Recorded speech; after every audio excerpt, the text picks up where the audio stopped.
I don't know if Frank Meyer, for example, is a Roman Catholic, but he comes up in He your. converted at the end of his life. So Yeah. anyway, him as then that makes sense. Then him as a representative.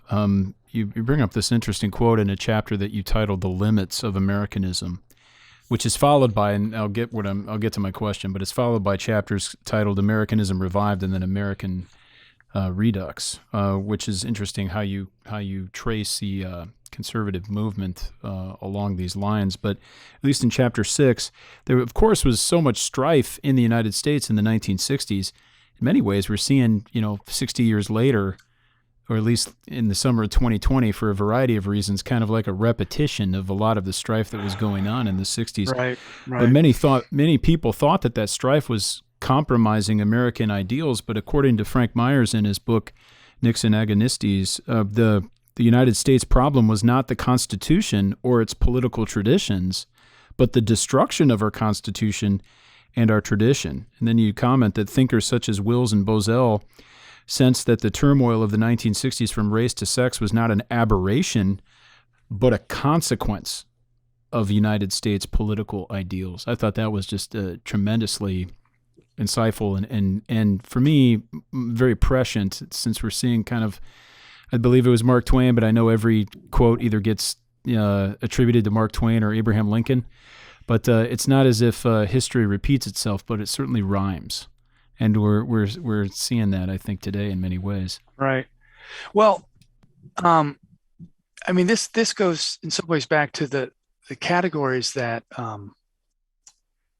Murray was trying to fashion, and this is why the book by John McGreevy that I mentioned earlier, I think um, we were recording then, about American freedom and American Catholicism, or American Catholicism and freedom, or something like that, is a meditation, historical scrutiny of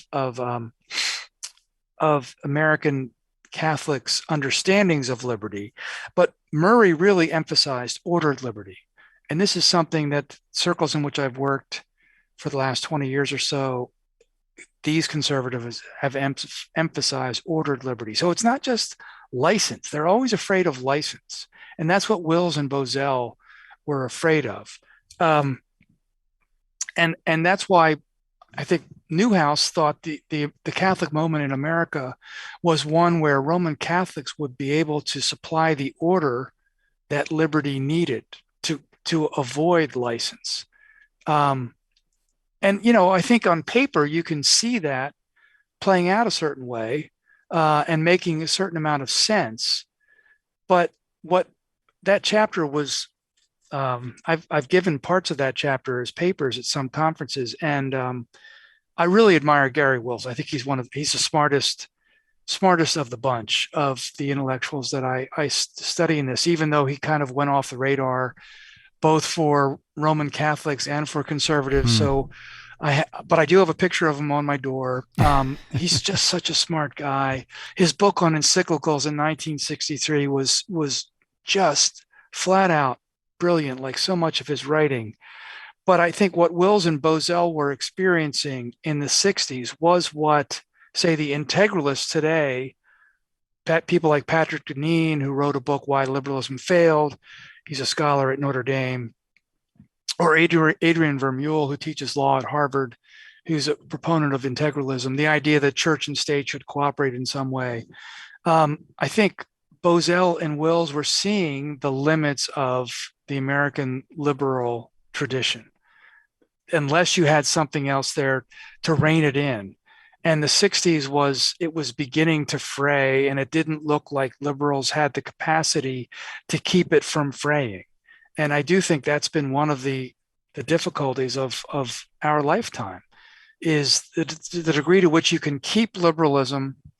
But it seems to me, and now I'm going to get political in a way, and this is just my view, but it seems to me it would be really hard for a liberal to be intolerant, because tolerance and liberalism go together, because freedom is tolerant. But you also have to be intolerant at the limits. In order to protect freedom, you have to sort of create some boundaries Right. for it. And it just seems to me we're really having trouble recognizing that there are limits to freedom. Mm-hmm. So that's what Roman Catholics seemingly have observed. Of course, there have been American Protestants who have recognized that as well and come at it with a different direction, but they haven't been as prominent in the political or cultural sectors as Roman Catholics have been since 1970 or so.